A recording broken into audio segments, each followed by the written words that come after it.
Здравейте, уважаеми колеги! Представяме ви седмичния информационен обзор. Какво се случи в света на обществените поръчки от 9 до 13 октомври? В тази динамична седмица първата новина, която ви представихме, е, че в Държавен вестник брой 84 от 6 и 10 е обнародван Закон за противодействието на корупцията. Това е нов закон.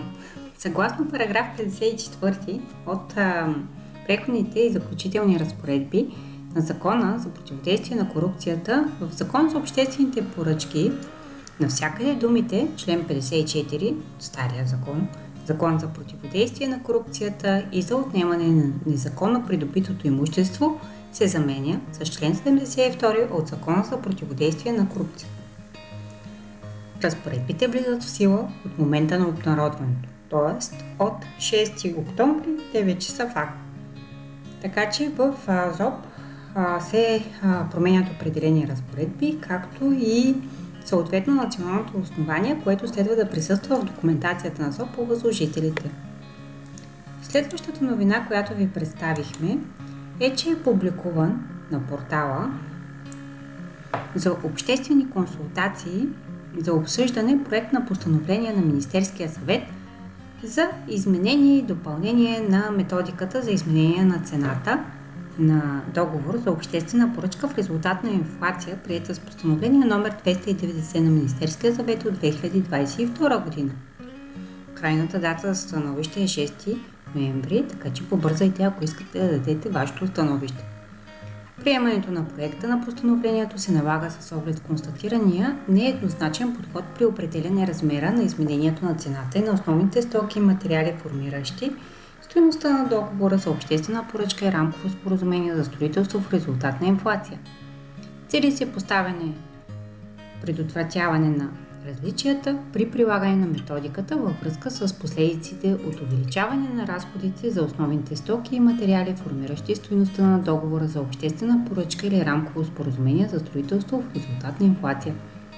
Изменението има за цел постигане на ясна приложимост на съответната методика. Предвижда се методиката да не бъде прилагана в хипотезите на забавено на изпълнителя по договора, дължаща се на неговото виновно поведение. Това е обусловено отново от възможността да бъде изменен момента на изпълнение на задължения по договора по начин, който да облагодетелства една от страните по облигационната връзка. Може да се запознаете на портала за обществени консултации. Продължаваме с следващата новина, която също е доста интересна и тя е по отношение на това, че правителството също се ангажира с индексирането на цените на договорите за строителството. То търси начин да улесни индексирането. За целта е необходимо да се подобрят правилата за това. Стана ясно от среща на министър-председателя с представителите на Камарата на строителите в България. Премиерът очаква конкретни предложения в тази посока, изготвени съвместно от Камарата и Министерството на регионалното развитие и благоустройството. Той се ангажира въз основа на тях и Министерския съвет да променят методиката за индексиране, както вече споменахме, която е публикувана на портала за обществени поръчки. Интересно е, че така споделиха, според сектора ЗОП не отчита спецификите на договора за възлагане на СМР-та, което прави трудно тяхното изпълнение. Затова от Камарата смятат, че трябва да бъдат разработени типови договори, които да възпроизвеждат принципите, залегнали в практиката на Международната федерация на инженерите консултанти. Следващата новина, която ви представихме, е от АДФИ.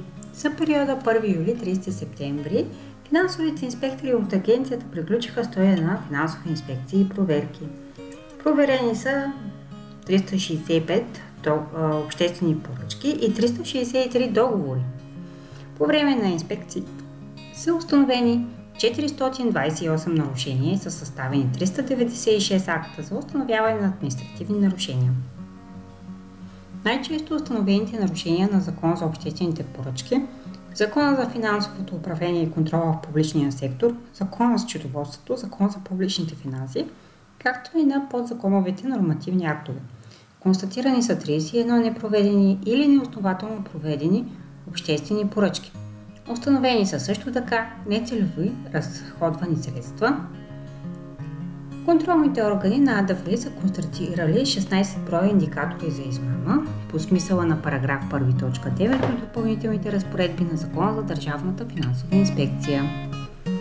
За постигане на по-добра информираност на обществеността от месец януари тази година към списъка с инспектираните обекти информацията за резултатите от извършени финансови инспекции, която се публикува, са добавени резюмета с основни акценти на констатираното при инспекциите.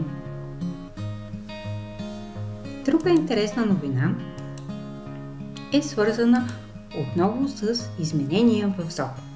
В Държавен вестник брой 86 от 13 октомври 2023 г. се обнародва Закон за изменение и допълнение на Закона за енергията от възобновявани източници, с който съгласно параграф 82 към преходните и заключителни разпоредби се правят изменения отново в Закона за обществените поръчки.